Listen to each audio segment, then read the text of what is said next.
Hey Dee, looks like we're back to the 90s. Do you mean the 90s decade or 90s for our temperatures? Probably a little of both. Well, I'm intrigued. Let's go.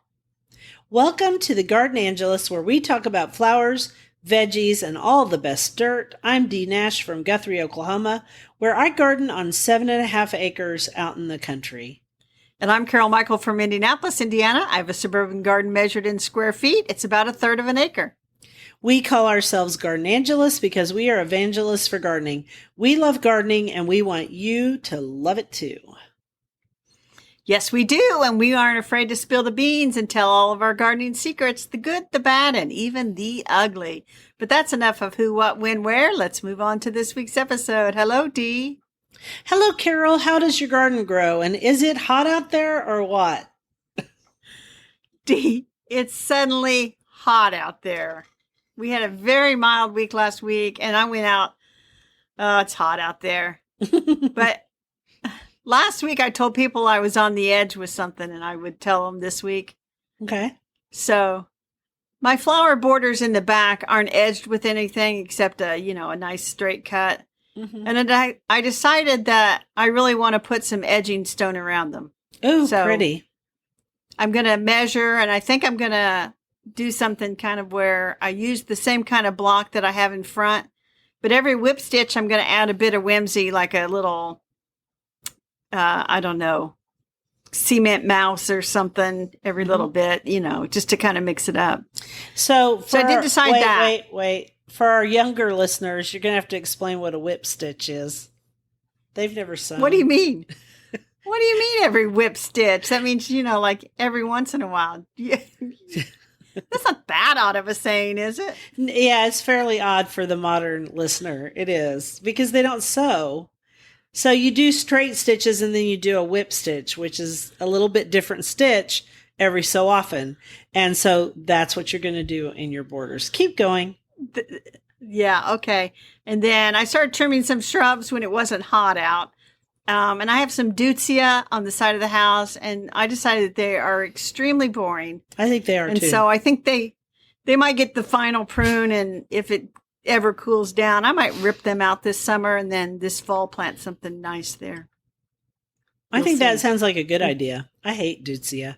Now all the people who love deutzia are going to come after us, but it is boring. They are not. Nobody loves deutzia. Well, maybe. I don't know. I did get my asters and goldenrod cut back, and I started a bulb order. You That's started it. a bulb Oh, I picked order? bees. Yeah, flower bulbs for fall. It's June. I know. But I know some bulbs I want, so why not go ahead and place an order, and then surprise! Surprise, They'll come here in they the fall, come. and I think, who's going to plant all these? Yeah, they always come, and they either come when it's too warm and you can't plant them then, even though they try to get it right, it's hard. Or they come and the day you decide to plant them is the most blustery, cold, wet day in the world. But the next spring, you're glad you did it. That's right. And spring, it's worth it. And so that's kind of my garden. I've been, suckering tomatoes. We talked about that last week. I'm not going to re-explain suckering. If you're a regular listener, We what'd you do? We talked about it last week pretty extensively. So We did. There is not much to update because I was out of town most of the week, but it looks like my daughter watered for me, and she called me, I think it was Friday morning or Saturday morning, and she was like, "Oh my gosh, Mom, over on the north side of the house where I have the Pelargonium Theater, something had Right. she thought it was wind blown. She thought it was a storm because we did get rain. It was not a storm. I had her send me pictures and I was like, oh no, that was a deer because it was a big animal. Oh, dear. Oh dear. And so there were pots that were turned over. There was the chairs were turned over. Somehow it got stuck between the end of the garage and the tomato row, the row of containers, and it made a huge mess. So I set things to right. She did somewhat, and then I did somewhat, and I need to now repot those in the broken pots, but it was too hot today. I just went around, watered things that needed extra water, and I'm going to patch things up, and then tomorrow morning repot them. So I didn't do much except for just pick up the mess the deer made. Oh dear. I do want to report that. I said I have like a vole problem or a chipmunk problem. Something's been digging. Yes. So I don't want to say how happy I was to see a dead vole laying by the side of a flower Why border, not? but I gave it I put it in the trash. I don't think And the then voles have a. I don't think the voles have a, you know, camaraderie. I don't think anybody is out there a cadre of fans. So it's okay. No. Be happy. Go ahead. And then I saw a hawk take off when I went outside in the back, and it had what looked like a vole in its claws. And I thought, two down. I wonder how many dozens more are left out there digging around. Yeah, let's hope you don't have to, resort to Susan's vole catching wonderfulness, but you might. You never know. Yeah. Thank you, Hawks. But that's a good reminder. I'm glad you brought that up because that's a good reminder of why we don't use mouse poison in our gardens or rodent poison. Because unfortunately, that poison slows down the creatures because it makes them crave water. And then they go try to find water, and then an owl or a hawk sees them, or an eagle if you live down here. And then you end up poisoning the very birds that you like. So there you go. There you go. And the big news from last week. Big. The big news, Dee. Big.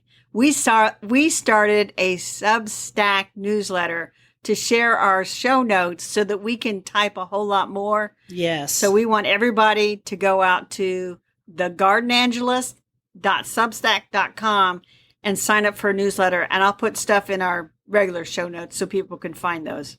Right. So now if you just want the short version, you can go to Buzzsprout. But if you really want to get, you not only get our notes, but you also get the link to the podcast in this version. So they're much more filled out. They're entertaining because Carol does most of the work. And I think it's something everybody would enjoy because everything that we talk about, all the links, they're all on there. Yeah, they are on there. All right, now I'm going to do a quote so we can get to the flower topic. Summer is a promissory note signed in June. Its long days spent and gone before you know it, and due to be repaid next January. That's from Hal Borland, who we love his quotes. We do love his quotes. You just need to alter that slightly for Oklahoma because we pay that and we repay it in February because February is our longest, grayest month. And, summer's How can that be? It's too. only 28 days. January's 31. Because it's the cloudiest, longest 28 days on the calendar. All right, on to our flower, which isn't really a flower, although sometimes it does flower. I have no idea what the flower looks like, but we're talking about artemisia, which is grown for its foliage. Right, because nobody cares about the flower.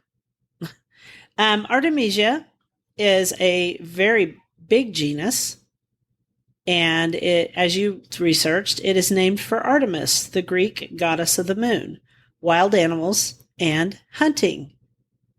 And I did not know that. I didn't know there was a Greek god named Artemis. Greek goddess, I should say. Yeah, I think she's a girl. We came up with this because Darwin Perennials sent me some sun ferns, they call them, which is a type of perennial artemisia called Artemisia, and I'm going to butcher this species name, Gemelinii, Gmelinii. I think you got that right.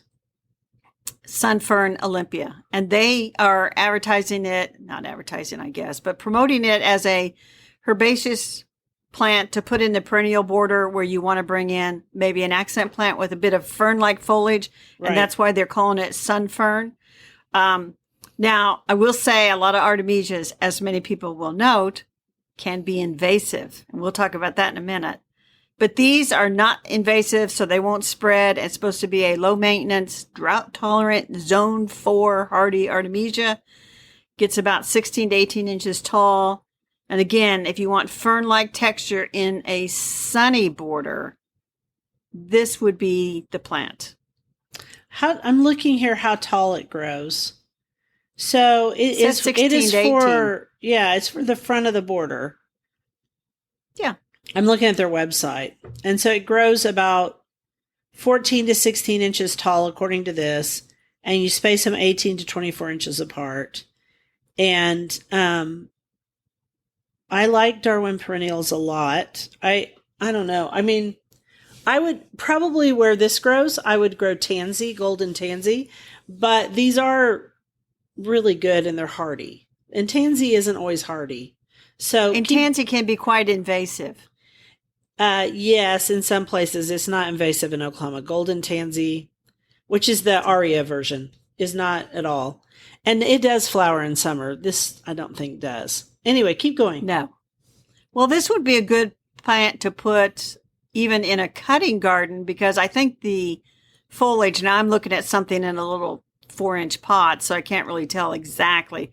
But I think the foliage as it grows will make a nice filler for a flower arrangement. And usually, I don't know if this one is, but usually artemisias have a really nice scent to them because they're an herb. So I don't know if this one's scented or not. It has a reddish stem, they say, but I mean, again, I'm looking at little trial plants. So there are some artemisias that we should warn people about because they're not all the same. And so there's the one that's called Sweet Annie, which is an herb. It's an annual. It's Artemisia annua. Another word is wormwood, but that will easily spread from seed. And so that one is the one that you want to be really careful if you're going to plant it in your garden. Don't let the seeds shatter, as they say, and fall to the ground, or you will never get rid of it. Mm-hmm. And then tarragon, the herb. Did you know that that is an Artemisia, Dee? I honestly did not, and I love tarragon, but I think I've only grown it once, and it didn't do much. Which it just goes to show where you live makes all the difference. But it does. In some places in North America, it is definitely invasive. And now we're going to get to the one that I hate with a passion. Artemisia vulgaris. Variegata. So, I have that one. I had that one. Yeah, so did Dee. I'm talking about myself like I'm the queen. So did I. That I planted that years ago before I knew about its bad ways. And do not plant it. It is the pits. Just the pits. Especially, well, I'm going to say it can be pretty, but even the Missouri Botanical Garden on their website, they tell you that the straight species, the non-variegated, is considered a noxious weed in many states, and they got in big red letters, do not plant. So you don't want to plant the variegated one either, because the variegated one can revert back to the straight species, for one thing. And it is extremely aggressive in Oklahoma gardens. It is the worst. And it has underground roots, and it is really, really pretty in a 4-inch pot. And people plant it all the time. I find it in people's gardens, and I'm like, please remove that, because it becomes a huge problem. Okay, remove that from my site. Yeah, it's remove horrible. that from my site. We cannot We cannot work together if you have that in there. I do not say things like that. Keep going. Well, I was going to say, this is the throwback to the 90s. I planted some in the 90s, right after I had moved here. I had a little bit of it. And, I pull it out whenever I see it, and I'm still pulling it out. And I've been here 25 years, so it is something not to plant. It's like freaking garlic chives here. I will be pulling out garlic chives until the day I die, and then someone will take this over, and they will go, what is this plant that is all over her garden? It was a mistake. That's what it was. So let's go back to be positive. Let's go back to the well-behaved, lovely artemisias. There's one more we'll talk about, and that's called Silver Mound Artemisia. Artemisia schmidtiana, Silver Mound. And it's just a mound of silver foliage, gets about a foot tall. Definitely front of the border. If you have like a rock garden type area and you want silvery foliage, there's your baby. And I'm going to tell you, if you grow it in Oklahoma, you're going to need to replace parts of it every year, because for some, I think it's because we get all those spring rains that just overwhelm it. So if you want to grow it, fine. It was very popular here in the 90s. and then kind of died out because it was just too hard to maintain clumps of it. But it is beautiful in the front of the garden. I also, and I may be totally wrong, and it's maybe one that's you're not supposed to grow, but I grew Silver King and I grew Silver Queen. And both did Don't know those. both of those did really well here. They're very drought tolerant. One is tall and has beautiful ferny foliage. That's King. Silver Queen is shorter and is more dusty looking. So just do your research before you plant an artemisia. There you go. So that's enough about artemisias, wouldn't you say? Yes, I would. Would you A like to go flower into the topic next? without a flower. Yeah. You do the quote. In June, as many as a dozen species may burst their buds on a single day. No man can heed all of these anniversaries. No man can ignore all of them. That's by Aldo Leopold, and that's the truth. That is the truth. And he's also a very famous nature writer from up in Wisconsin. Well worth reading his book, which the name of it I cannot recall. But Dee, you came up with this veggie topic, and we are not the brightest. We're not the brightest, shiniest pennies sometimes. We're pretty We've been bright, writing all shiny these pennies. We've been writing articles about different vegetables for Family Handyman. And instead of choosing one of those, which we're like all steeped in now because we've done our homework and written these articles, Yeah. you decided that we should talk about Japanese turnips. Well, because I think people will want to grow them in the fall. I know I will. I'll be growing them in the fall.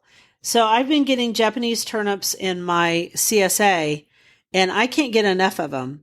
I love homegrown turnips anyway, because the turnips you get in the store are too big and too old, and they taste yucky. Homegrown turnips taste great, but Japanese turnips taste even better.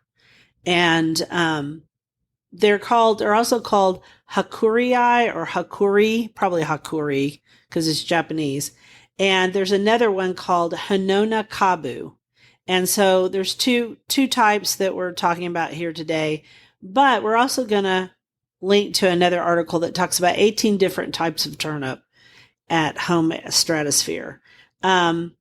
Delicious, thin-skinned, not turnipy tasting, wonderful. And we'll also link to the Chef's Garden book that we both are in love with by Farmer Lee Jones. Yes. Because as soon as you said you had these Japanese turnips and they were delicious, I knew Farmer Lee would have something in the, yeah. And indeed he has, he also waxes poetic about them and says they're the greatest thing. So, and they can be harvested from pretty small all the way up to like pretty small radish size, round radish size, and on up to about a golf ball, and just delicious. So, and then you grow them just like you grow any turnip, which here in fall is easy to do. In spring, a little trickier because depends on what kind of spring. That's true with some of those. Not far up the road, there's some turnip fields. Really? Do you like turnips? I like them in some things. I'll tell you, I had mashed turnips at a Scottish restaurant once. Those were delicious. Yes. I think they call them neeps or something. They were good. Yeah, I think mashed turnips are great, and sometimes they mix them with cauliflower or rutabaga, a different thing together, and with a little butter, they're amazing. But there's a lady on our CSA has a Facebook group, and there's a lady who had a dish of them, and she had her little hands around it like all those Instagram pictures, and all she did was steam them and put a little butter and salt and pepper, and she said, "I'm in love." And I thought, well, that's high praise. But it is good. We should get some seeds for these now fall sown turnips. Yeah, while we're doing our bulb orders. Yeah, because, as soon as Carol and Dee talk about them on the podcast, people are going to sell out of the seeds, Sure they are. What can you do? Okay, next quote. What is one to say about June, the time of perfect young summer, the fulfillment of the promise of the earlier months, and with as yet no sign to remind one that its fresh young beauty will ever fade?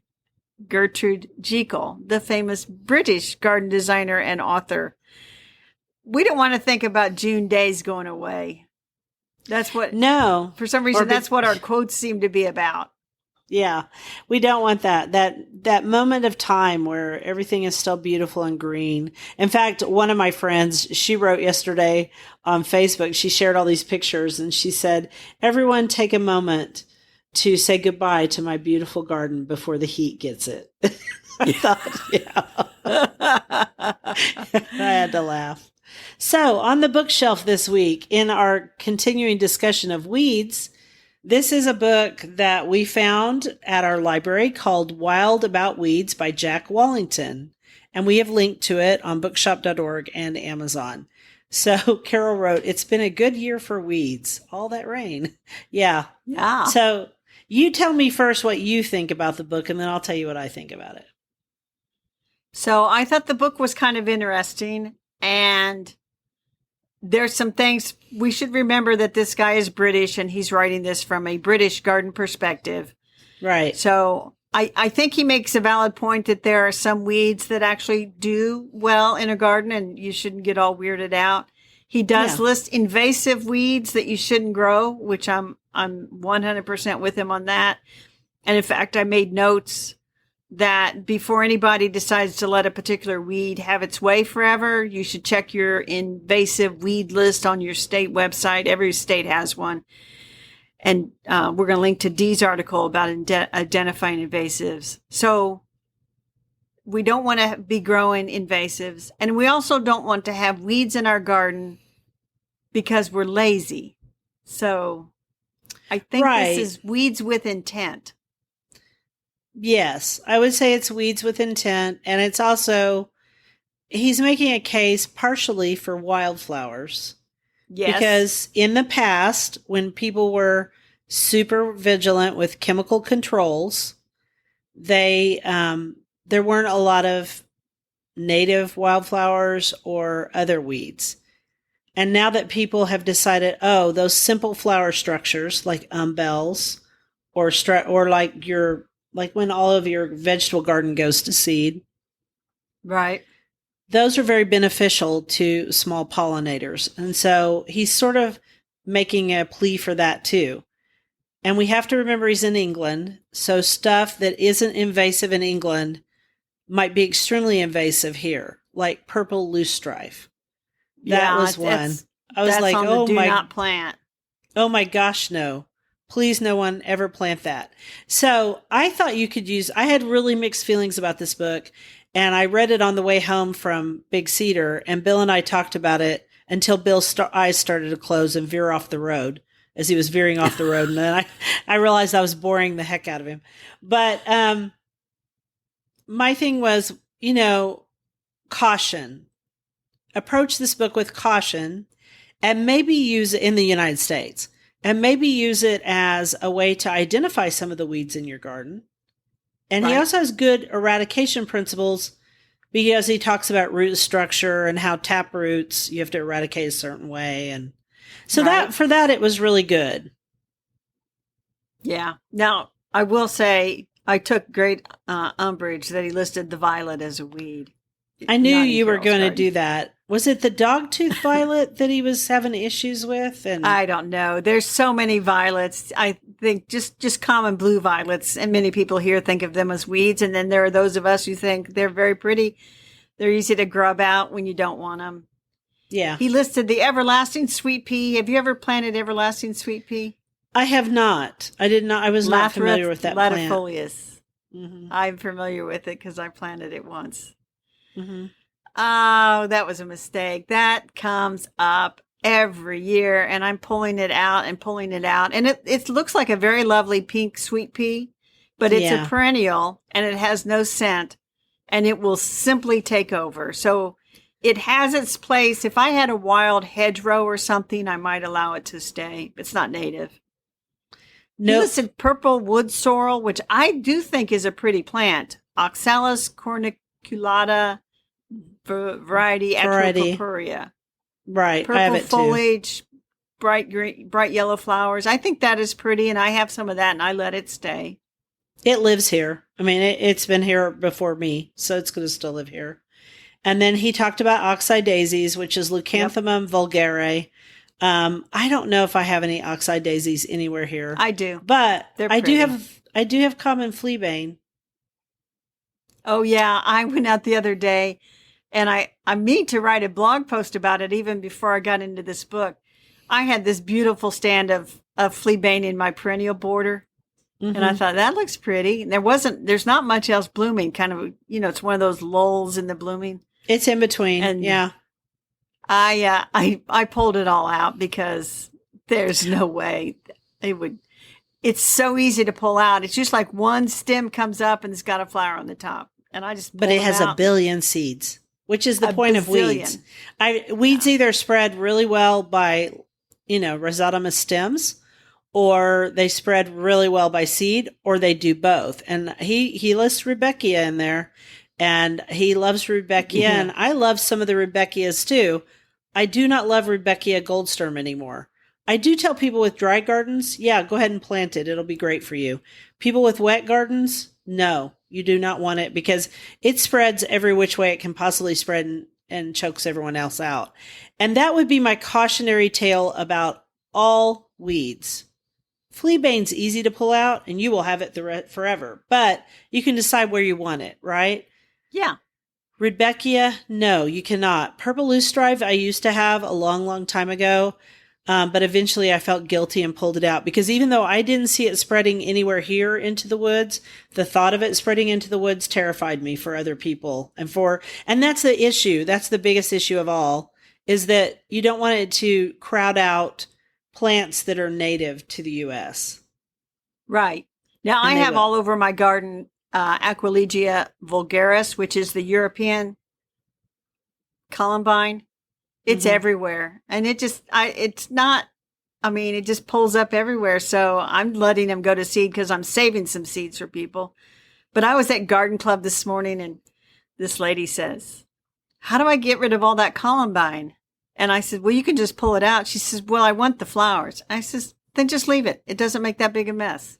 Right. And I think in their in the English gardens they were talking about robins something. I'd have to look it up again, but it was wild robin or something. And so they were discussing how it is a really great one like that. It's a weed, but it does really well in their gardens. And for me, common fleabane is kind of like that. And there's that other, and I should have looked it up. There's that other weed that's a native to the US and it comes up. I'll have to look it up, maybe for next time. Anyway, it has beautiful foliage that turns golden and orange in the fall. And it looks really great right next to all your cultured plants, and it doesn't hurt anything. Lamb's quarter. It is not lamb's quarter, although I have that too. Who doesn't have lamb's quarter? Although the purple lamb's quarter is quite pretty, and I planted it once, but it didn't come back. So there's some weeds that are okay. They're well behaved and they don't cause any problems. And then there's other weeds, like that one we were discussing last year that came in recently into the United States, and it is all over Mulberry my weed. Oh, I hate that stuff because it has so many seeds and it starts making seeds at such a small size. There's nothing you can do. So I would say about this book, which I will quote again. Where is it? It went away. Okay. A Wild About Weeds by Jack Wallington. Proceed with caution. It's not a bad book. It's just, No, I enjoyed it. it was fun to read. Very good. All right. You have the next quote. All man has to do to cooperate with the big forces, the sun, the rain, the growing urge. Seeds sprout, stems grow, leaves spread in the sunlight. Man plants, weeds, cultivates, and harvests. It sounds simple, and it is simple, with the simplicity of great truths. Hal Borland. And that brings us to our dirt, which I actually provided this week. You did provide this week. I'll tell you what, everybody got a rush to Durant, Oklahoma for the big magnolia capital of the world. So the people who founded Durant, they were from Georgia, and they wanted to bring a little of Georgia with them. So they brought Magnolia grandiflora, which is the southern magnolia. I have one. And I do not. Yeah, they don't grow too far north. This is about their northern range. Anyway, they brought a bunch of them, made a tree line. Other people planted them too. So apparently Durant is just full of magnolias. And I watched, and we should link to it. I watched a really good episode of news. Why Oklahoma is a great state. It's a great state, or what I think is what it's called. Anyway, long story short, this guy was hilarious. And he was like, well, basically we had all of these, so we might as well do something with them. So they... But I'm reading the show notes, and the other thing about this town, they're all from Georgia. They have the world's largest peanut monument, but there are two other cities, one in Texas and one in Ashburn, Georgia, who also claim to have the world's largest peanut monument. I'm sorry, someone needs to figure out which one of these is actually bigger than the others so we can get this settled. 3 towns cannot all have the world's largest peanut monument. And I'm not too worried about them and their peanut monument. I just really care about their Magnolia grandifloras. Anyway, the festival was last week. Sorry, we didn't give it to you ahead of time, but go to our show notes, look up the link. It's a pretty charming story how it all started out, and it was fun. Yeah, and Magnolia grandiflora is not a tree that grows in Indiana, although I do know where one is up the road that I've watched it for years. It doesn't get very big, and it's survived everything so far. And, it's getting a little bit bigger, and so it's not going to get a lot of bloom, though. They never bloom a lot. But here they bloom like crazy. But can I tell you a funny story about magnolias real quick? Yeah. I was down in Texas, and I was down by Houston, and I was in a place called Sugarland. Okay. And Sugarland, Texas is so called because they made sugar there. And it's a neat little place, and they've redone all the houses. And if you ever get a chance to go to Sugarland, it's awesome. But I was with somebody, and they were taking me on a small tour, and they have this one street where everyone has a magnolia tree in their yard. And it is exquisite when they are all blooming, and it smells delightful because Magnolia grandiflora smells like lemons, like the best scent of lemons, right? And so the whole place was abuzz. The trees were beautiful. It was great. But a guy who lives on the street who showed it to me, he said they drive us nuts because they drop those great big leathery leaves. And you got to rake them up because you can't just blow them because they don't blow. So he said they drive us crazy, but there's a thing in the covenants that says that you have to have a magnolia tree in your front yard. Really? And he goes, so we have a love-hate relationship with our magnolia trees. I can imagine. Which reminds me, my sister was telling me that down in New Orleans, where her daughter lives, she says it's against the law to cut down a bald cypress tree. They're protected. And that might be true because, yeah. And some people have a bald cypress if it's really near the house. It causes those knees that kind of come up from the roots. Yeah, it makes knobs. Yeah. Those knobs come up and try to buckle up under the floorboards of the house. Yeah, and they're a real problem on sidewalks too. And so they try to grow a different kind of cypress that doesn't have the knobby knees. But yes, it is a very popular tree down there. Yes. But anyway, I digress from magnolias. Yeah, they can be a pain, all that leathery leaf. Yeah, mine is in the lower pasture over by the beehive, which the bees love it. And actually, the funny part about that is when I planted it 1,000 years ago, really 30, 32, 31 years ago, I planted it near my septic tank, which you are not supposed to do. But you know what? That plant did just fine, and so did the septic tank until like last year. And it was really old anyway, so we had to relocate our whole septic system. I also realized that I built the greenhouse on top of it. Sometimes I don't think these things out. Let's move on. It happens. I'll do a quote and then we'll go to our rabbit holes. It was much pleasanter at home, thought poor Alice, when one wasn't always growing larger and smaller and being ordered about by mice and rabbits. I almost wish I hadn't gone down the rabbit hole, and yet. Lewis Carroll. That's awesome. So tell us about your rabbit hole. So I went down the rabbit hole and found another lost lady of garden writing because on my Aunt Dimity books, I'm ready for the 12th book or the 13th book. Somebody has it checked out. And so I'm waiting and waiting and waiting. I'm like, I got time. I'll find Dorothy Giles is her name. And she wrote a book called The Little Kitchen Garden, which is part of those little garden series. And I did not think cool. I wrote a blog post, and I will put a link to it so people can read. I didn't think I'd find out a lot about her, but I found out quite a bit about her. And then I started reading in the little kitchen garden, and on the chapter of herbs, there's an old recipe. I'll tell you what it is, Dee. And I quote, and there is an old recipe dating back to the days of Shakespeare for an oil of roses and marigolds, in which are to be steeped buds of hollyhocks, young hazel, and flowers of thyme gathered near the side of the hill where fairies used to be, which, if applied to the eyelids, would enable one to see the little folk. I've never seen anything like that. So Dorothy Giles, I found her. She was actually a writer. She used to work for McCall magazine back in the 20s. McCall. Mm-hmm. She worked for Cosmopolitan in the 30s. I don't think she ever married, but I will direct people to my blog post and they can read the rest about her. But so I went down the rabbit hole after Dorothy Giles and found a recipe.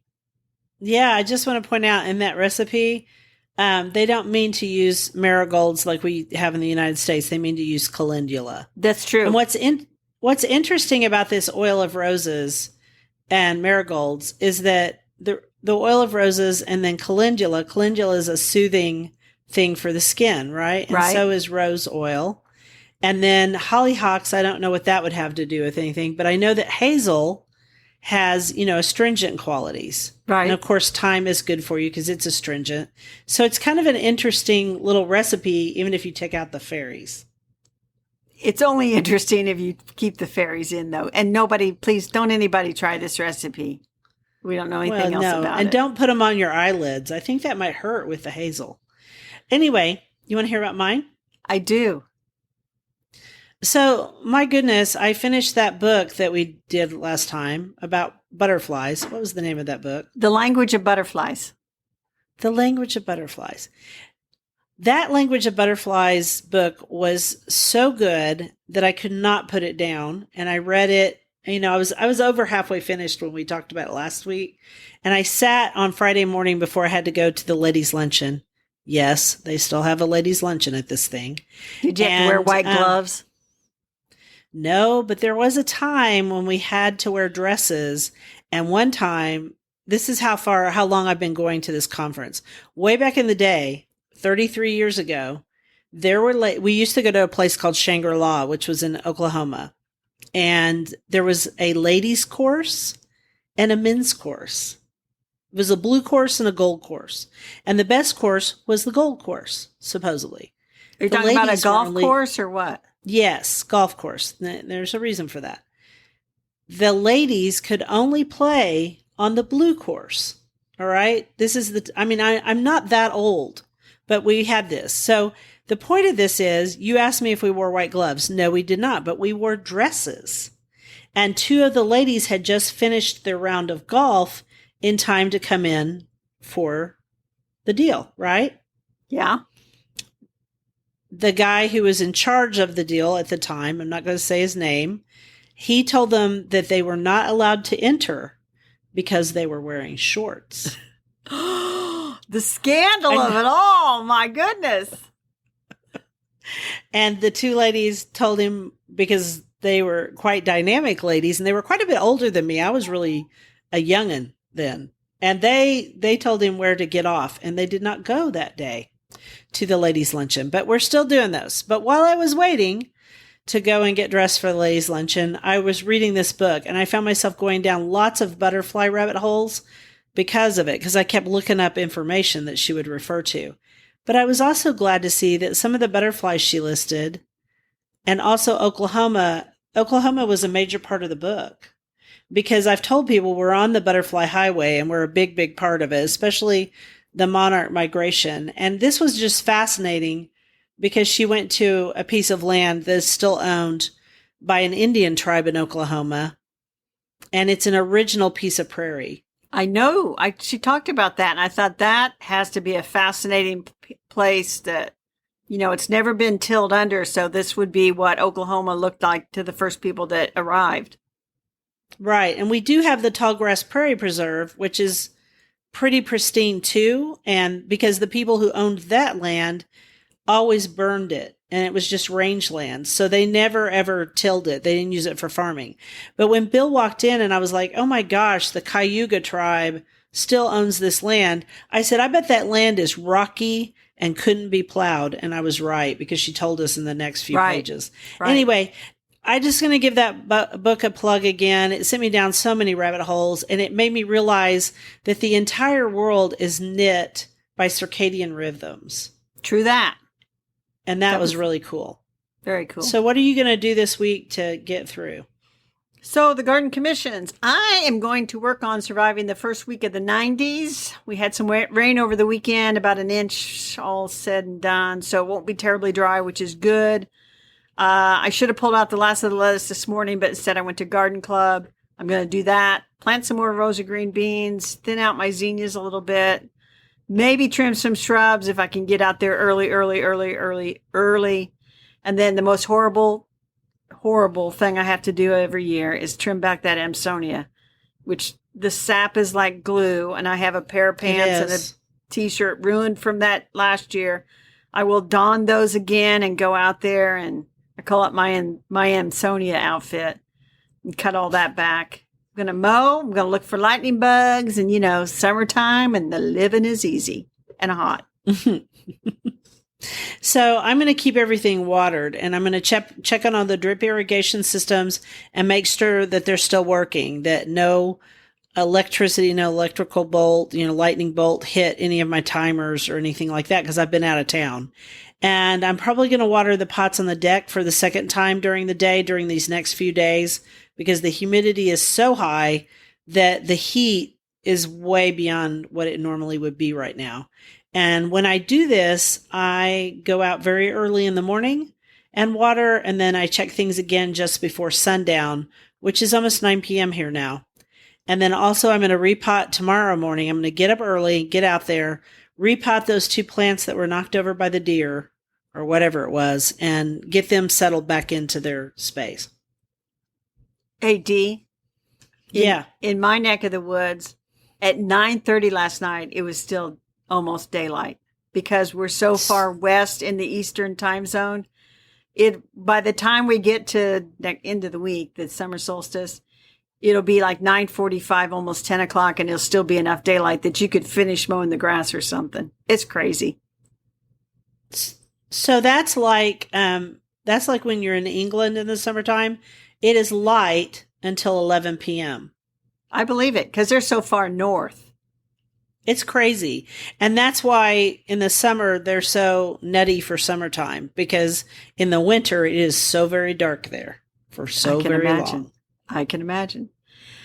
That is it, Dee. We want to thank you for listening to The Garden Angelist. If you like our podcast, please tell your friends about us, and also hit the subscribe button so you don't miss anything. And if you listen to Apple Podcasts, we love a 5-star review. That helps us get noticed by others. Could you also share our podcast with your gardening friends? Word of mouth is still the best way to get the word out there. Yes, and be sure and check out our show notes and our new show notes on thegardenangelist.substack.com. Plus, links to our own websites are on there. If you want to help support us, use the affiliate links. If you buy something after clicking through on them, we earn a small commission, and it costs you nothing. It was lovely to chat with all of you over the garden gate today. Bye until next week. Bye, everybody.